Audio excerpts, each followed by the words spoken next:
Hello guys, Crispy here, welcome back to another video. In this one, my friends, I'm gonna be testing FSR 3.1 in Horizon Forbidden West in 3 different GPUs. The first one will be the Radeon RX 580 8GB, a very old mid-range GPU that is barely hanging in there. The second one will be the GeForce GTX 1080 Ti, a beast from 2017, same year as the RX 580 actually, but this was a high-end GPU at the time. And finally, the Radeon RX 6800 16GB GPU, much more recent than the other two, and it's a proper mid-range GPU these days, I guess. Let's get into it, shall we? And here we have it. We got the RX 580 installed along with the latest AMD drivers available to it, which aren't the latest anymore. They slowed down the driver updates for the 500 series already. What a shame. Anyway, you can see all of its specs right here in Tech PowerUp's GPU-Z, and on the left we have the Ryzen 9 with half of its cores disabled and 32GB of RAM. We're gonna be pairing all of these GPUs with these specs right here. Now, let's go over the settings. I'm starting at 1080p resolution using FSR 3 native anti-aliasing, which looks better than the other AA options in this game in my opinion, and the medium settings preset. No FSR is being utilized at the moment, or like in the upscaling side of things, you know, or frame generation. And in the Burning Shores DLC, which is definitely one of the most intensive areas in the entire game, you can see that the 580 is definitely struggling over here. Dropping down into the low 30s, it's still managing a playable experience, you know, although things are about to get very, very hard to run as I take a look at the entire city in just a little bit. I think it might actually drop from 30 FPS. Okay, not yet. 31 right there, maybe down there. Looking in that direction, it will actually drop because it's a bit more intensive. So yeah, you can see that it's not really an amazing experience. It looks really good though on medium settings. Around here, 30, maybe it dipped down to like 29 already, but honestly, it's staying in the 30s. I thought over here it would actually dip down to like 28, 27, but no, the 580 is doing a decent job at native resolution. And you know what? Let's stand right here with all of this vegetation and butterflies and stuff. This is a very detailed area, you know, and that's going to be good to test some FSR 3. So let's set FSR 3 to quality right now. I can already see, guys, that it became a little bit noisy. Oh boy, okay. So the implementation of FSR 3.1 here in this game is better than it used to be, because it would become a pixelated mess and a really, really noisy mess here in Horizon Forbidden West, but it's not as good as in Ghost of Tsushima. I can still see a lot of pixelation and noise if I move around like this. Kind of makes sense because this has a lot more detail than Ghost of Tsushima did. So we end up having a bit of noise in the image, but it's way better than it was using FSR 3.0, that's for sure. Previously, you'd be better off utilizing dynamic resolution scaling instead of FSR in this game, but now I'm not really sure if that's the case anymore. Yeah, it's a bit pixelated, but on like a 24-inch 1080p monitor, it might actually look pretty decent here. So not terrible. And on top of that, of course, we gained a few FPS, which is always welcomed. Now, I have restarted the game because that RAM utilization was going through the roof there, and it could be affecting a little bit of performance in this title. It has a memory leak issue, basically. Getting 30 plus all of the time. Yeah, it's pretty much the same as we were seeing before I restarted the game, so there was no need to do that. But yeah, it's just good practice, okay? Especially in these Nix's titles that consume a ton of VRAM. Well, you know what, guys? I think I would be fine with this experience. Yes, it's a little bit more noisy and pixelated, and it's not as good as DLSS or XeSS in this title, maybe. Well, XeSS does have a lot of ghosting issues in this one, so yeah, maybe you don't want to use that. But yeah, it's just a little pixelated. It's not the end of the world. Definitely not as bad as 3.0 was. So next up, I will utilize some frame generation here. Okay, on top of FSR 3 on quality. And now, yeah, it's way smoother, of course. We're seeing 60 frames per second. Input lag-wise, it's not terrible, although it's not the greatest either, you know? Like, yeah, you can definitely feel that input lag. But if all you want is to play this game with a smooth frame rate, you know, a smooth picture quality, well, this is the way to get 60 plus FPS all of the time, even in the burning shores. Again, I can't emphasize this enough. This is way more intensive than the base title is, the base game, you know, which is where you're going to spend 90% of your time. So there's that. I'm just testing it here because it has a lot of detail, of course, and it's also super demanding, and I want to see whether or not this does a good job. Also, around Aloy's hair, you can notice a lot of pixelation as well. It doesn't look very pretty, honestly. The dirt, the sand actually, is pretty weird right now. There's a ton of noise over there. Okay, I'm not as impressed with this implementation as I was with Ghost of Tsushima's implementation, unfortunately. But again, it is an improvement after all. Alright, I'm gonna stop it right there for the RX 580. Let's go to the GTX 1080 Ti and see what it's capable of. And here we have it. The NVIDIA GeForce GTX 1080 Ti is now installed with the latest NVIDIA drivers, and although it's the same age as the 580, it still supports the latest drivers. Whether the game's optimized for Pascal is a different story, though, but let's move on. You can see all of its specs right here. Tech PowerUp's GPU-Z once again, and on the left, we're pairing it with the same CPU and same RAM, exactly the same system here. Now, going over the settings, I am still playing at 1080p using native AA, no FSR frame generation or upscaling here, and the medium settings preset, just to compare it a little bit to the 580, you know, the mid-range GPU from this era, and as you can see, what a difference. It is doubling the FPS of the 580 basically. Maybe a little bit lower than that, but it's close to it, right? And of course, given that this has 11 gigabytes of VRAM, we could also utilize some higher textures. So I will set it to high settings probably a little bit later. But let's try it out on medium first. And as you can see, it still drops down to 50 something frames per second in this Burning Shores DLC area. It's not going to drop in the actual base game, okay, and around less dense areas with less detail and so on, which still look really pretty, of course, you can expect up into the 70s, even 80s sometimes. Pretty good stuff. Alright, 1080 Ti can still run this at 1080p native resolution, no problem. But let's see it with FSR now. So here we go, FSR 3.1 is set to quality right now, and will it work like the 580? Yeah, I guess it looks a bit better to me right now because of the higher FPS probably. The noise isn't as noticeable at higher frames.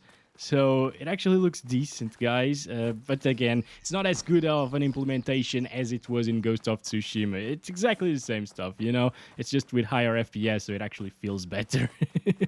Alright, let's move on in this direction once again. You can see like around my bow and the hair, once again, everything is a bit too fuzzy, but that's normal, you know, it's 1080p resolution, even DLSS isn't the greatest here in this particular title at upscaling from 720p to 1080p, so quality DLSS at 1080p resolution. You can still see some weirdness around the hair and so on. This just has a little bit more noise around moving things than DLSS does. DLSS, I think, doesn't even have much noise, honestly. It's just artifacting sometimes. But yeah, it's not a bad implementation. Once again, like, it's a good bump over what we had before, for sure. This is now very usable, whereas FSR 2.2 previously, in the previous update of the game, it was really rough. I didn't even try FSR Quality on the RX 580 video very often, the standalone video for Horizon Forbidden West with the 580, because FSR Quality back then looked extremely terrible. Yeah, I can live with this. And medium settings in this game still look really good as well. So this is a great experience indeed. Would you like to see some frame generation as well? I guess we should utilize that. Let's enable it, see how many FPS we can get. Damn, look at that. Obviously things are much smoother right now in terms of visuals. But since they are smoother, they're actually kind of less noisy. Not as detailed though, so I wouldn't really utilize this at 1080p res, but I guess it is a little bit less noisy, especially turning the camera around like this. Not bad. Okay. What the heck, dude? Alright, and now we're getting 120 FPS average with a GTX 1080 Ti in the Burning Shores DLC. Although not in the most intensive area of the Burning Shores DLC. And still on medium settings and what is essentially 720p resolution. Still, it's pretty impressive and it's really dang smooth, guys. Even here in this area where we were dropping from 60 FPS at native resolution, we're now above 100 all of the time. A little bit more input lag is noticeable, but definitely not as bad as the 580 with 60 to 70 FPS, you know. This is totally passable in terms of input lag as well. I mean, you might not even notice it, honestly. It's a single-player title, so yeah. I'm gonna change it to high settings, test it out on high for a little bit. Here we go, 1080p, back to native AA, and I restarted the game to fully apply the high settings here. This is the high preset, and we're getting, instead of getting 60 to 70 around here with some drops into the 50s, we're now in the 40s, low 50s, mid 50s at times. It's definitely a heck of a lot worse of an experience, worse feeling, you know, but it does look quite a bit better, this game, with high settings compared to medium settings. Let's see worst case scenario right here. Wait a second, 45. All right, mid 40s basically. I'm gonna go right away in this direction. 44, 43. So low 40s is still decent. All right, let's quickly test FSR 3.1 here on high settings as well. Is it enough to put us above 60 FPS? Also, right now that I am moving slowly, I can spot some ghosting. That's exactly the same thing that we've seen in Ghost of Tsushima. But yeah, around Aloy's arm, it's definitely noticeable, a little bit of ghosting. But you gotta be pixel peeping to notice that specific ghosting over there, you know. The noise though, yeah, we're back to a lot of noise because frame generation is gone at this point. It's pretty weird. Like, I'm not sure if I'm the only one, but I think a frame generation cleaning up that noise is helpful to the image.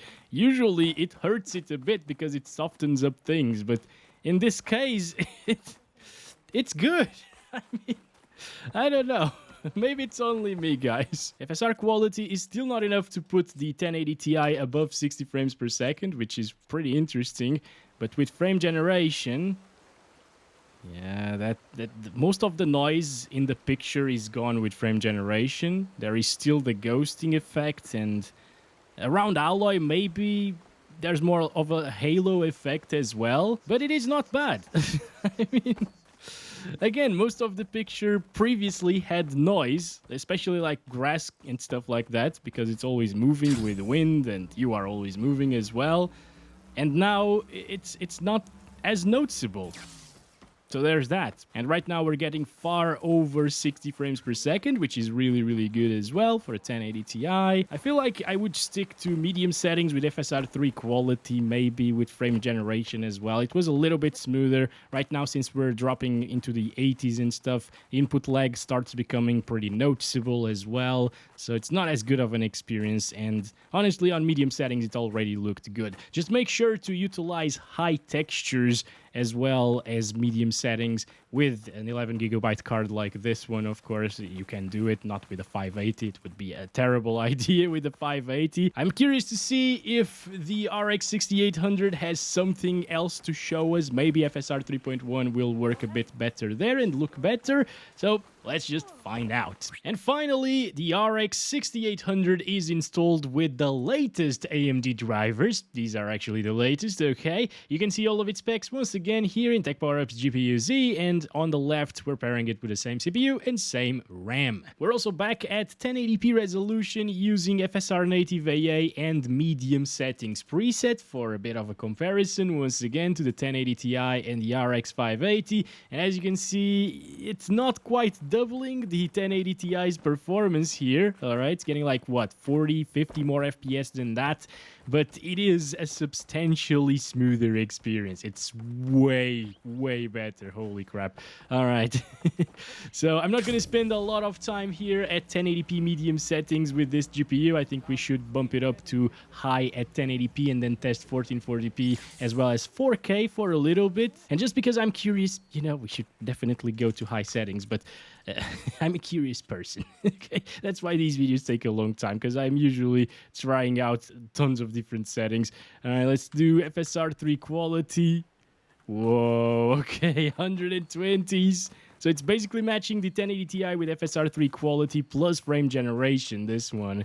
Holy, that's good. It's all pretty much the same. It has the same amount of noise throughout all of these GPUs, but the smoother the gameplay actually is, the less likely you are to notice that noise. I think, at least. That's what I'm seeing here. Now, just for fun, frame generation. Come on. No! Okay, we are back here with frame generation enabled. Same thing, visually speaking, as the other cards. There's still the ghosting, you know. The visual noise is a little bit reduced because of the softer look of frame generation, and we're getting closer to 200 frames per second. Actually, reaching 200 frames per second sometimes. Absolutely insane performance, of course. But you shouldn't really play like this, of course. It was just for fun, as I said, okay? So I'm gonna go here, set it to high preset, disable the FSR over here, as well as the frame generation. Apply all of that, restart the game, and let's test it again. It shouldn't really drop from 60 FPS, although we're still not down there, looking at the most intensive part of the Burning Shores DLC, which is this one.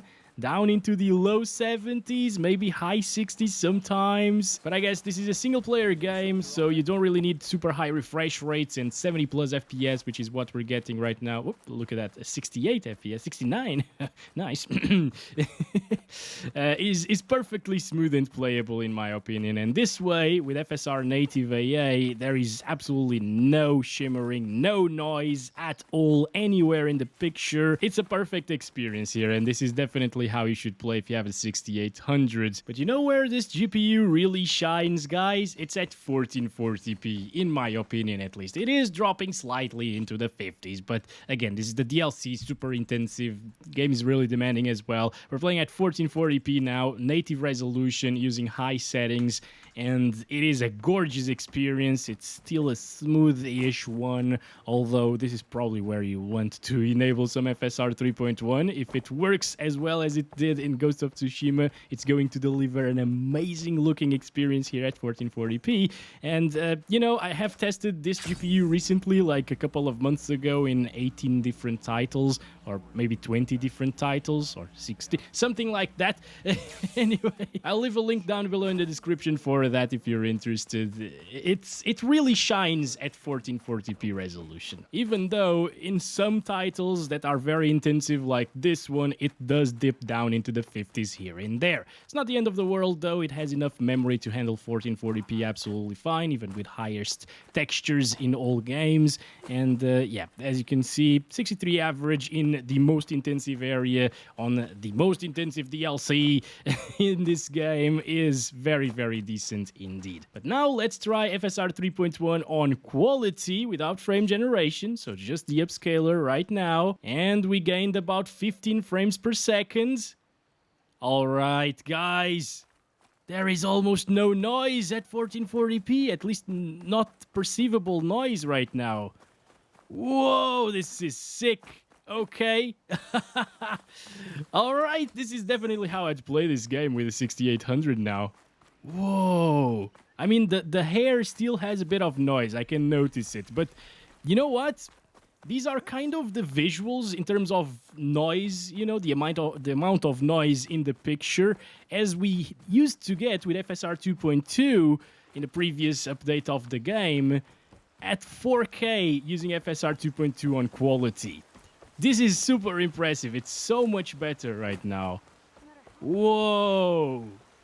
Jumping from 1080p to 1440p with FSR 3.1 is such a joy. Holy crap. Like, honestly, after seeing the amount of noise in this particular title at 1080p, I wasn't impressed, as I told you already, probably, with the 1080 Ti or the RX 580. In Ghost of Tsushima, it showed a lot less noise at 1080p resolution. But at 1440p, this is sick, guys. This is almost perfect, honestly. Almost on par with DLSS once again. Holy crap, dude. That's awesome. I would actually say that this is running at native resolution. You know, if I didn't know. All right. Good job, AMD. All right, I'm going to enable frame generation now on top of quality FSR. Oh my god. Now we're getting 140s and 130s, 150s at times. Ah, it's so buttery smooth right now, guys. Of course, it's a bit softer. If you have like a 27-inch 1440p monitor, I think it will still look amazing like this. And honestly speaking, it's so close to the LSS 3 plus frame generation, you know, with the RTX 40 series, that this is a very viable option to play the game like this. Whereas with FSR 3.0, it wasn't in this title, but in other games, if you set it to quality plus frame generation at 1440p resolution, it used to look pretty rough, okay? Really, really noisy. You could definitely notice that it's not running at native resolution. Drop! How do I please? There we go. I want to go to the big city again. Look at this. If you want a high refresh rate experience with the RX 6800, this still provides really clean graphics. And it is a high refresh rate experience all the way through. At 120 plus FPS, I guess, all of the time. It's insane. It is insane right now. Free technology right here. It's available on even GTX cards from like 10 years ago. Actually, I'm kind of curious now to see how the GTX 980 Ti would do in a game like this. And lastly, we got 4K resolution native once again. High settings. It can still pull 30 plus FPS. Look at that. That's actually pretty incredible for the 6800. I mean, I wouldn't play like this because, well, it's 30 FPS. You can get way better experiences, as we saw at lower resolutions, like 1440p, the sweet spot for this card again. But, I mean, it's still playable. It's still going to be playable in Horizon Forbidden West at 4K high settings. What an awesome card, guys. Like, you can get these cards for like 250 bucks. Kind of insane deal, right? In my opinion. But alright, I'm gonna stop it there. Not a lot of people are going to play at 4K high settings, native res anyways, and you shouldn't, because now we got FSR 3 quality, FSR 3.1 actually. So let's set it to quality. I'm expecting it to look pretty much the same as native resolution and pretty much the same as the LSS quality at 4K. And from the extensive testing that I have done already in this title with RTX GPUs at 4K resolution, I can tell you, just by looking at the hair, that's definitely the case. If you could put this side by side with DLSS, and it would be hard to tell the difference between the two. At least I right now can't tell the difference, honestly. Maybe there's a slight bit more noise around the bow again, but it's so slight at 4K resolution that it's barely noticeable, and you actually gotta be pixel peeping to notice it. And even the hair, which is usually what gets wrecked with the upscalers, it's looking really good still at 4K res. So this makes the RX 6800 a pretty good contender for like budget 4K gaming. And I mean, it's not even that budget 4K gaming, honestly. This is high settings after all. It's looking basically like native 4K at the moment, and it's super playable still. It's not 60 FPS, but it is damn playable. Okay. What the heck? I love FSR 3.1. I just do. What the hell? Now, just enabling frame generation. We still got VRAM headroom for that as well, which is great, with 16 gigabytes of VRAM on this card. This will be the ultimate experience, basically. Look at how smooth it is. Whoa. Maybe I can notice a bit more softness in the overall picture, but it's so slight that it doesn't matter. Once again, kind of like NVIDIA's frame generation with the 40 series, and that's reserved for the 40 series. In terms of ghosting at 4K, I can barely notice it, honestly, guys. Maybe it's there, but it's not noticeable. Again, the higher the resolution, the less likely it will be for you to notice the little imperfections coming from the upscalers. And now we're getting 80 FPS with 4K visuals, and it's getting almost 90 FPS average in the Burning Shores DLC. Gotta mention that again. Like, I keep forgetting it, but this is pretty much the most intensive area in the entire game. So, wow. Good job to FSR 3.1, bringing very, very good visuals. Like previously with FSR 2.2, on quality at 4K, again, it kind of looked like 1440p did with FSR 3.1 here in this title. And it was definitely super noticeable in terms of visual noise and the shimmering and stuff like that. Really, really noticeable. But now you can use quality FSR at 4K plus frame generation while making the game look close enough to native resolution to the point where it doesn't matter, really. Just enjoy these visuals. It's close enough again. It's very smooth. And it's a 6800. The RX 6800 is now a 4K card. Brings me a tear to my eye. Thanks very much for watching this video. Hope you enjoyed it. I'll be back next week probably with the Spider-Man Remastered test, you know, checking it out in that game as well. So stay tuned for that. And as always, I love you all. Bye-bye.